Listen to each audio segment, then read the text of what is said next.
Hello and welcome to Fearless DIY Music. My name is Tristan Lass, and if you clicked on this video and you're watching it, you may have run into the same thing that I've run into over and over again when it comes to talking about things like triads or other music theory bits. And the videos end up being unsatisfying or confusing or overly complicated for no reason. So I've decided to undertake my own little tutorials, and we're going to start by exploring triads on guitar. Today we are going to go over major and minor triads in the root position. So very simple. What it means is that the root note of the triad, so the triad is a root, a third, and a fifth. So we're going to be exploring the root notes of majors and minors just using the chord A as our example for the day, and I'll show you how to move it all over the neck. I'm going to have block diagrams up as I play each one. I'm not going to make this an incredibly long video. However, up front, before you undertake doing and learning these things, you really should know all your notes up and down the neck on every string. It makes things much simpler. So, without further ado, let's start with the majors. We're going to be starting on the low E string, and let's go ahead and play an A major triad.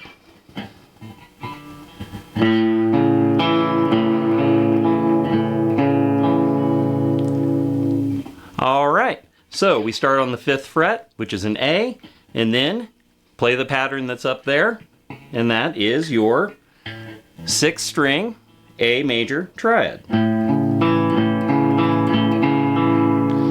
All right, now let's do one starting on the root note on the A string. We'll be at the 12th fret for this one. It's the exact same finger pattern, and I've got the block diagram up, and let's play that. And there you go, it's the same 3 notes, but up here.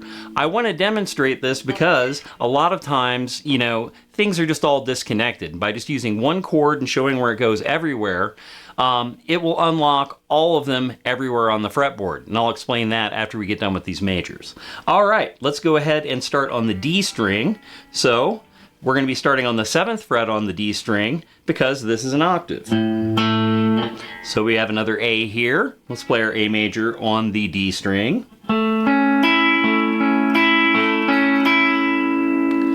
All right, and now finally we'll start on the G string, where we'll be on the 2nd fret. It's a different pattern, and once again the block diagram is up, and let's go ahead and hear what that sounds like. Another A starting on the G string with the root. And of course you can bring those down and play them at above the 12th fret as well. The patterns all translate everywhere.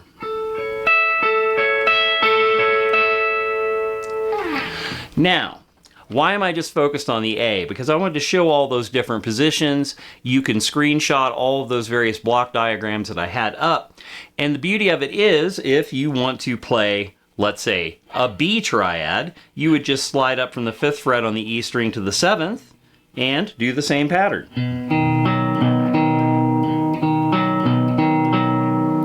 And so on and so forth.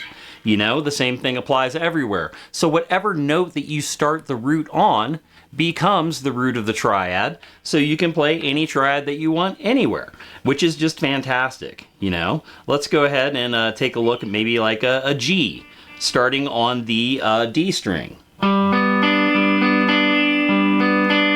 There you go. Sounds an awful lot like your open G. Now, by moving these patterns around and unlocking that basic idea of just learning those 4 patterns, starting on either the E, A, D, or G strings, you've got all of your root major triads figured out across the entire fretboard. You pick whatever note you want to start on, and then you can start unlocking new patterns for, like, if you're soloing over a chord progression or you're writing a bass line or whatever, you can start picking those triads out really quick because you've got those 4 patterns memorized, and it's really only 3 because the pattern translates the same from the E to the A depending on which one you wanted to start your root note on. And right there, it's 3 patterns. You memorize the 3 patterns, you start on whatever note that you want, and you've got your major triads right there. All right, and then applying all of that same logic, let's move on and do the A minor triads, which all we're going to be doing is taking, so a triad is, you know, root, third, third, fifth. So we'll just be taking that third and sliding down half step to get our minor.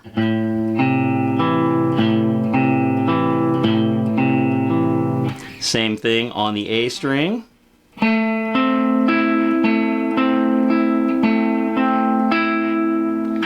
And we come up here and the same thing here on the D string.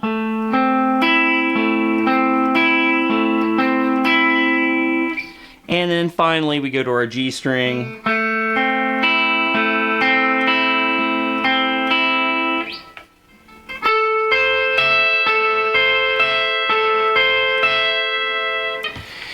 And those are the minors. You just slide that third down, half step, and all of a sudden you've got all of your minors in those same basic patterns just by sliding a half step down. And now you can play every major and minor triad root position on your guitar. Every single one. It's just as simple as following those patterns. All of them have been up, and it just unlocks a huge amount of potential on the fretboard. And then, you know, you can just take, you know, one of those patterns. Let's start on the D string.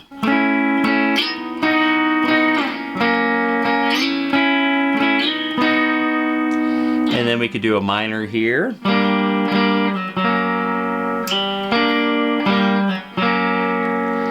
And now you're no longer beholden to bar chords or cowboy chords as your primary songwriting tools if you're interested in developing chordally. If you're interested in making your solos or bass lines more interesting, using these basic triad outlines is a great way to come up with new riffs and new patterns that you normally wouldn't play. All right, well, there you have it. It's the major and minor triads. Like I said, all those block diagrams were up. Go back and rewatch the video if you did not screenshot those, but you should. Just by memorizing those patterns, knowing all the notes on your fretboard, it's not that much to really, you know, work on. And all of a sudden you'll have a ton of knowledge underneath your fingers to make your playing more fluid, to make your songwriting you know, more robust, and just knowing, you know, if you go into a jam session or something like that, you'll have so many more superpowers than you already have. All right, and next time, for the next video, I'm just going to tease it, we're going to be looking at inversions of triads. There's inversion 1 where you start on the third, and inversion 2 where you start on the fifth of the triad, and you get to do things like this.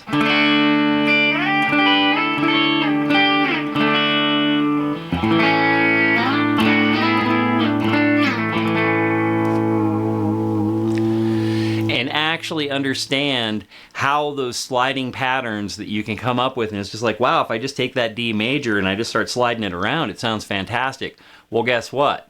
That is a second inversion triad, and we'll get to that next time. All right, thank you so much for watching. If you've watched the video to this point, please hit like and subscribe, share with others, and if you have anything in the comments you'd like to add, I'd love to hear it. All right, you take care, hit subscribe, and we'll see you next time with those first and second position inversions.